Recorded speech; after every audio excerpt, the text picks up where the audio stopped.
নমস্কার বন্ধুরা, আজকে আমি বানাবো পটলের একটি রেসিপি, নিরামিষ পটল আলুর একটি রেসিপি। প্রথমে পটলগুলো আমি ভালো করে ভেজে নেব। পটলটা আমি একটু ভালো করে ভেজে নেব। এগুলো ভাজা হয়ে যাক, তারপরে দেখাচ্ছি। পটলটা ভাজার সময় একটু নুন হলুদ দিয়ে ভাজলে পটলটা খুব সুন্দর ভাজা হবে।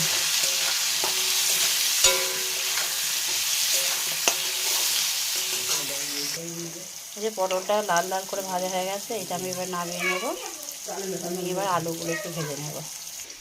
এই যে আলুগুলো আমি একটু ভেজে নেব। এই যে মশলাগুলো আমি একটু ভেজে নেব। ভেজে নিয়ে এটা আলু পটলগুলো দিয়ে দেব।